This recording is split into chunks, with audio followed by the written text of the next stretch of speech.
Cosmic Disclosure, Antarctica, the process for disclosure. David Wilcock. Alright, welcome back to Cosmic Disclosure.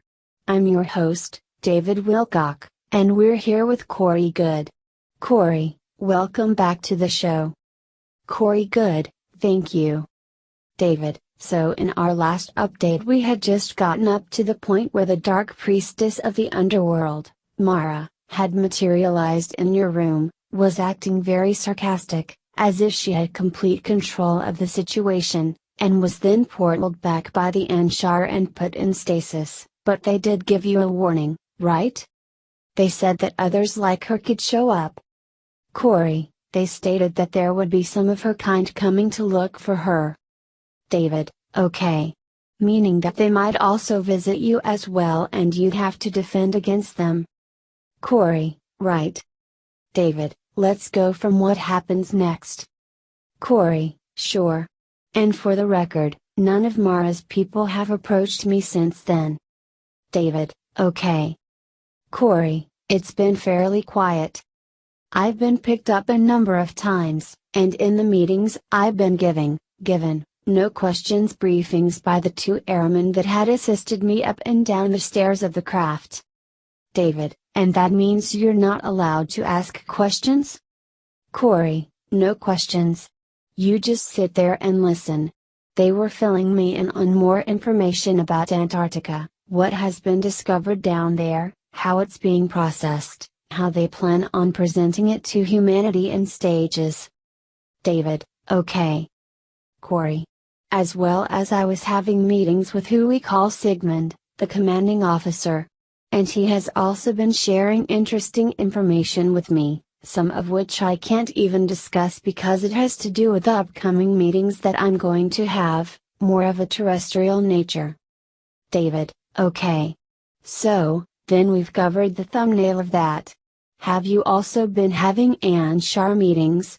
And if so, what's the gist of those? Corey, I have had a number of Anshar meetings. A lot of them, Kari also preparing me for upcoming terrestrial meetings I'm going to have, letting me know that she's going to. For me to not be so nervous. I'm pretty nervous. She's letting me know that she's going to help me in the process. She's going to be giving me information to communicate. I've also been picked up one time by the Anshar and taken down to Antarctica. David, okay, so when we last spoke on the show, we had discussed the idea that there was interesting stuff going on down in Antarctica, but we hadn't really gotten into this big thing that you were withholding from me. You couldn't even tell me, and we couldn't talk about it on the show. And that's where our Endgame 2 update begins. So what was the information that you were getting for months that you couldn't tell me and you couldn't talk about on this show that we're now cleared to talk about? What's going on down in Antarctica?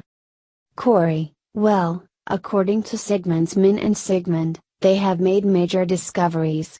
In 1939, the German expedition to Antarctica had discovered big slabs of rock with ancient writing on them, and they had taken a bunch of photos with them. After that they started a lot of secret expeditions. David, so these are things that would remind us of stuff like Stonehenge or the pyramids or something like that? Corey, a little more like Puma Punku or something, you know, that's really torn up and scattered. David, okay. Corey, so after the Germans had discovered this, they started to, not really excavate for archaeological reasons, they started to clear out areas and began to use them that they found. They found in cave areas ancient civilization artifacts, and they just moved them out and moved their military groups in and created bases. So they weren't real interested in the archaeology in the beginning, which sounds not very much like the Nazis since they had archaeologists combing, you know. Combing Asia looking for certain. David, especially groups like Black Sun and Vril where it seems like they are very interested in this ancient history. Corey, right. Its seemed mission was to hurry up and build this base. That was the primary ob. David, well, The clock was ticking and they knew that they were not going to be able to pull through on World War II. Corey, right. So they had been looking into it, doing some digs here and there, over the decades leading up to where they ended up working with the Americans, the industrial complex, military-industrial complex. They were doing excavations all throughout the decades going all the way back, from the 50s and 60s. Now, since then, in around 2002, they started bringing in actual professors and archaeologists from universities. And these are some people that we would know if you're into academics. These are people that we will know that have been going and doing digs and research in Antarctica. And these people have been told that, that's 14 years of research they can't tell anyone about. And they've been promised that they are going to be brought out in front of the press and allowed to give a briefing and present the documentaries they've made and all of the information they've collected to the people. David, and one of the stunning things was that you were being told we had to write Endgame 2 as fast as possible. Corey, yeah. David, and 2 hours after it comes up, tabloids like The Mirror and The Sun start repeating this same data that we were getting. And then the next day after we put the update up, one of those same tabloids, I believe it was The Mirror, actually said that there was a team of scientists that had been in Antarctica since 2002, which you had already told me on the phone. I hadn't remembered to put it in the article, but you had already briefed me on that. Corey, right. David, and then there it is in this frickin' tabloid. And that to me was just so amazing, the level of public confirmation of this stuff. Corey, right. I was being told that we were going to get scooped, that we had to get the information out immediately. David, and so you were being told before that came out that, in fact, they had been there since 2002. Corey, yes, and what they were finding there is what blew my mind even. They were finding ancient technology they were finding spacecraft that had been cannibalized to create a new civilization, cities, and so forth. They found areas that were laboratories for genetic experiments, which apparently genetic experiences had run amok among these pre-Adamites. We were finding all types of different humans around, even humans with tails, short humans, tall humans, all different types of humans, along with this original pre-Adamite being that crash-landed here somewhere between 55-60,000 years ago. David, what is a pre-Adamite? Corey, the alien group, non-terrestrial group, that once inhabited Mars and Maldek, after there were catastrophes mostly from their own doing, and war.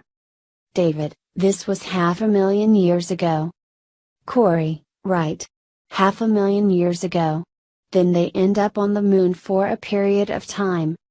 And then somehow they ended up getting chased off the moon.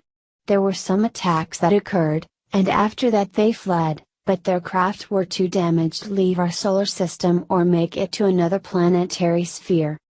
So since they had to crash land on Earth, they decided that they would go to this one continent that still had working ancient builder race technology that was. David, how old are we talking now? Corey, the information that was given to me was 1.8 billion years old. David, what do you mean by technology? Corey, well, they only had the technology that they had on these 3 craft with them. That's all the technology they had. So they had to cannibalize and repurpose the technology from the spacecraft once they had crash landed. And there were 3 that were extremely large. They were motherships. And they were referred to as the Nina, the Pinta and the Santa Maria. David, so just to be clear, it's not that there's any actual name connection, it's just that Columbus's 3 ships were called the Nina, the Pinta and the Santa Maria. So it's kind of like a tongue-in-cheek joke. You have 3 motherships that crashed on this continent. Corey, right. And they have several of those tongue-in-cheek references in this report. David, and I want to point out, that this was one of the absolutely stunning details in which I start to ask Pete, Peterson, on the phone, "Do you know anything about Antarctica?" And he independently says, "They're going to announce that they found a mothership." He only knew about one, a mothership that was 30 miles wide, mostly circular in shape, that's been found under the ice. Corey, right. And so far they've only exposed the area about the size of an ocean liner. But in doing so, they've gained access to one of these ships. And they've been going in, flying the craft around that were inside it, checking out. David, whoa, whoa, whoa. They went inside this 30-mile wide mothership, and they found craft inside the mothership? Corey, yes. David, and they've been able to fly those craft? Corey, yes. David, and the mothership were also outside? Corey, no, outside. Out of our atmosphere even. They found a number of different types of craft that had different uses, one of which was a very ornate craft that was sort of stupa-shaped. David, like the Tibetan shrine that we see so often. Corey, right. And they were referring to them as Vimanas. David, really? Corey, inside the program, they were calling them Vimanas. Whether they are or not, I don't know. But these were only for transporting around the royals. They were different than the other craft. They were decorated and had gold on them and were very ornate. David, and you said that the beings that were inside these craft were pre-Adamites, but could you just give us a description of what that means? Corey, yes. They range 12-14 foot tall. They have elongated skulls. They were very spindly, thin. David, like Akhenaten, Nefertiti and their children, such as Merditan. Corey, right. And the men had a flabby pocket on their chests, kind of a flabby chest. And these beings, they've. David, what about skin color? Corey, the skin color was hard to tell because they had been in a huge cataclysm where they had. Some of the bodies, their arms were wrapped around them a couple times. There were big black spots on the skin. They had been under the ice. They weren't preserved like you see in the movies, like an Iceman that you can reanimate. And the biologists that have studied these bodies, done post-mortems on them, have said that these are obviously beings that had developed in a much different environment than ours, a lower barometric pressure and gravitational field. David, who do you think, or who are you told, shot them down when they made it to Antarctica? Corey, apparently these pre-Adamites have been in conflicts with the reptilians for a while. These pre-Adamites they stated were not good guys at all, but were in some sort of a conflict with the reptilians, and had actually kept the reptilians in check here on the Earth during that time that they had crash-landed here. There had been a couple other smaller catastrophes that happened where they had lost their power, and the reptilians always find an opportunity to come back in a moment of weakness. David, so does it appear then that wars between pre-Adamites and reptilians occurs almost from the beginning of when they got here? Corey, exactly. David, okay.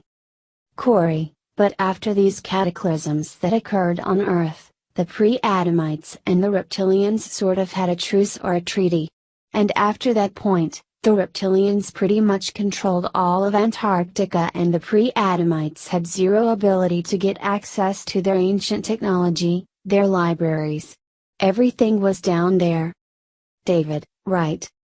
Corey, the people that survived the cataclysm were mostly the genetic experiments. They had created hybrids because they could not operate in our environment very well. And they created hybrids of them and the humans that were here on Earth. So after the cataclysm, all of the main pre-Adamites that were pure blood were down in Antarctica when it occurred. There was a group of these pre-Adamites, of this pre-Adamite bloodline, that was in the Central America, South America region. And there was another completely different bloodline group, both royals, in Asia and Europe. David, now, when we're looking at the descendants of this original civilization, you said that they came here in 3 motherships. So I just want to be clear that these are the 30-foot wide motherships that we're talking about. Corey, 30-mile. David, 30-mile wide. Is that the largest type of mothership that they had? Corey, no, they found other ships down there as well that are fairly large, but would be like sort of another. Just a smaller vessel in a fleet. David, so it's just that there's 3 big ones but there are other craft as well that were found. Corey, exactly. David, I want to get into the connection to biblical scripture because one of the scriptures that's from the same time as the book of Genesis, the book of Enoch, was removed from the Bible but it's referred to by Jesus. It's referred to by a variety of people from that era as a very, highly revered text. And it describes 200 fallen angels crashing to earth, being giants, and then becoming cannibals who are actually hostile to Earth's population and were ultimately judged that they had to be wiped out in a big flood. It sounds like we're talking about the same thing here. So what's the connect with the book of Enoch? Corey, it is, and the information that I received was that these pre-Adamites had come down they were in the grand experiment. They shouldn't have been down here living openly amongst us, 1. And 2, they were now. You know, the other 22 genetic experiments that these genetic farmer races were conducting down here. This pre-Adamite group started co-opting it and interfering with it. So they had to be dealt with. David, and just in case somebody's jumped in and they didn't see those episodes, you described that when the protective grid, built by the ancient builder race, went down 500,000 years ago after the planet, Maldek, blew up and became the asteroid belt, that we then have right away these so-called genetic farmer ET races that are then able to get in immediately and begin taking DNA from all over the galaxy and tinkering with Earth DNA. Corey, yes. And as we have been exploring more and more of the ruins down there, we've run across rooms that there were a series of corridors that were sort of arranged the same way you would see a circuit board. And they were made out of a gold copper alloy that had weird kind of circular carvings in them that they said were not for people to walk through. It was obviously for channeling large amounts of electricity. Not far from there, they found the genetic labs where they found all these different types of beings in different stages of being developed. And I did confirm that it was partially technological, partially biological, how they did these genetic experiments. They would create a zygote, or whatever, and then implant it in another. In a human or an animal, have it grow, and then that's how they incubated them. They didn't have all of their technology. They were in survival mode from the moment they crash landed. They had to cannibalize all of their technology from inside of these craft, these big motherships. There's huge areas where stuff has just been ripped out. David, if they're trapped on Earth, because they crash landed, but then you say that there are craft that were found inside that can be flown around, doesn't that mean that they could have left Earth and gone anywhere else they wanted? Corey, well, yes, they could in the craft, but everything that all of what they had left of their society was now down here on Earth. And these craft are not long-haul vessels. The little craft that they have are for, scooting around the solar system. They were stuck here in the solar system. And of the 22 different genetic farmer races, we have the reptilians, and it's a hostile place for them to try to fly around. Their numbers were small. They were not in a good tactical position.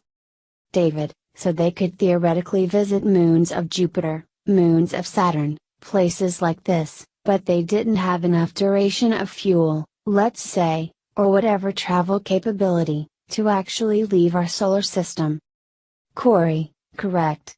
Right. And it was pretty hostile out in space during that time. They didn't want to risk an asset like flying it, to Jupiter or whatever. They could lose that asset and they had very few assets left. But this civilization controlled the entire planet. What little resources they had, they were able to control the planet. After this last cataclysm occurred, none of the survivors, pre-Adamite survivors, had access to their technology. So we mentioned the group that was in Asia, pre-Adamite group, and there was another one in South America, Central America. They could no longer visit or communicate with each other. They were separated. David, after the conventional Atlantean catastrophe we're usually thinking of. Corey, right. And they had always had some sort of a competition between these two bloodline groups even before the cataclysm. This whole bloodline of these Cabal or Illuminati type people, they traced their bloodlines through these pre-Adamites. David, so in the book of Enoch, they're describing this group as the fallen angels. Corey, huh? David, so you're saying these pre-Adamites with the elongated skulls, that is the fallen angel storyline? Corey, it is the fallen angel storyline, yes. David, but we do have this Cabal, and this is one of the things that our insider Bruce has been saying, whether or not you believe this or not, the only thing that matters is that they do. Corey, exactly. Their religion is what? I mean their religion is everything. It's behind everything they do. David, where do we see this pre-Adamite culture developing? Where did they hide out in the Americas after this catastrophe? Corey, in South and Central America is where they had set up most of their enclaves. And they had been set up around other pre-Adamite structures that were now destroyed because of the cataclysm. There were huge earthquakes that basically liquefied the ground, and a lot of the buildings, massive buildings, they had just fell apart and fell and sunk into the ground. They were running the hemisphere. They were mixing their genetics with some of the indigenous people of South and Central America. That's why we have elongated skulls, beings that have a different colored skin but different genetic mix. They were mixing their genetics with whatever group they happened to be around after the cataclysm. And going back to the Illuminati religion being based on a lot of what this group did, the pre-Adamites, you can now see why all of these interesting people have been making trips down to Antarctica recently, including Carry On Election Day. David, right. Corey, and even some of the royals have gone down there. David, and now I'm speaking about the idea of some very interesting cargo that was found in those motherships. So could you describe what this precious cargo was that they still had on those ships? Corey, well, they had a number of beings that were in stasis. The information I received was that the surviving pre-Adamites, the bloodline that originally came from another planet, had put themselves in stasis before this cataclysm occurred about 12,800 years ago. They have not awoken them yet. They're trying to decide what they're going to do. Now, another interesting note, we do have these archaeologists and employees of various universities that are down there excavating and documenting all of this, but what they have done, they being the Cabal, I guess you'll say, they have used these large electromagnetic submarines that I discussed earlier to take a lot of archaeological items that they had found in other digs that they were keeping suppressed from humanity. They had them in huge warehouses. They were taking some of these artifacts down to Antarctica and seeding them. And this one large dig that these archaeologists are going to make public. They are also removing any body that does not look human. And a lot of the human bodies, they don't look like they were slaves. They have tunics that have gold thread weaved in the tunics. They look royal. So they're planning on giving us a sanitized disclosure, and then over time they will disclose the military-industrial complex secret space program. And after they do that, they'll say, oh, by the way, yeah, we've got this fairly advanced secret space program. And while we've been out to other planets, we've found very similar ruins as we've found in Antarctica. So they're going to try to trickle the information down over decades, and not immediately tell us about the ships they found and the high technology and non-humans. David, you're not talking about necessarily something that you pick it up and it projects a holographic. Corey, out of place archaeology. David, okay. Corey, they hide certain artifacts to keep the narrative alive of, the Earth. We only have 6,000 years of civilization. David, and you say that they're actually finding those genetic remains down there now. Corey, right. And a lot of the human, I mean like us, humans, that they found under the ice.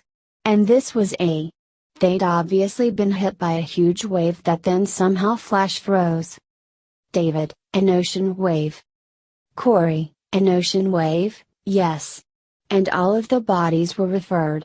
They jokingly, tongue-in-cheek, referred to it as the Pompeii on ice because of the way all of the bodies were found, some of them huddled together. It was very similar. David, could you describe for us what you have personally seen? Obviously, you're getting no question briefings, but what have you personally seen of what you're talking about? Corey, I was taken by the Anshar, in one of their egg-shaped craft, down to Antarctica. And Gonzalez was with us. 12 Anshar egg-shaped craft in Antarctica. When we were taken down there, Gonzalez had this like a rucksack that looked like it was military, human military. David, okay. Corey, and when we went down there, he was taking out this like a core sample thing that had a handle on it and a little camera on the end with these long needles looking things that twisted on.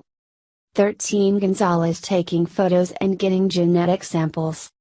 And he was walking up to each of these bodies, taking either a picture or a video, I don't know, and then sticking the needle, in the body, twisting it, pulling it out, and then dropping the core sample in these little plastic test tubes, and then putting them in the bag as he went on. David, and you say these bodies, do you mean pre-Adamite giants? Corey, pre-Adamite bodies. There were these hybrids I personally saw in a fetal position, a very short human that had a tail. Corey spreads his hands about 10 inches apart, you could see the folds of the skin going down on the back and then the tail kind of twisted out and it was frozen. So he was taking genetic samples. And in the meantime, just before this, the inner Earth groups they took us through a wall that hadn't been excavated yet. You could just see a piece of stone sticking up out of the ice and snow. 14 portion of building seen through ice. It wasn't far at all. There was an excavation going on. There were tall lights on tripods pointed down into pits, and they were excavating. 15 excavation with high spotlights. They walked us right through the snow and the wall, and this room lit up.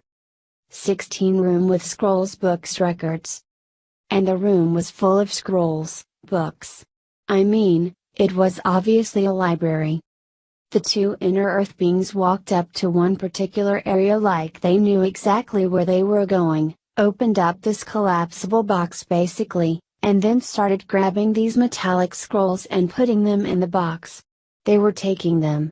And these metallic scrolls were like laser etched with symbols. The stone was. David, are you saying that the scroll was metallic or that it was a metallic container for a paper type scroll?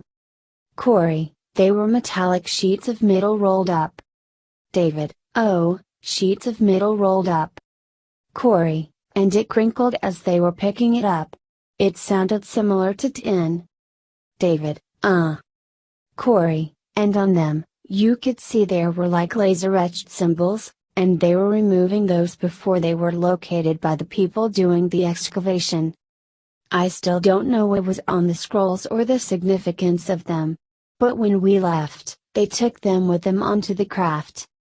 David, thank you, Corey, and I want to thank you out there for watching us, supporting us here at Gaia and making sure that we are on a path towards full disclosure. Thanks for watching.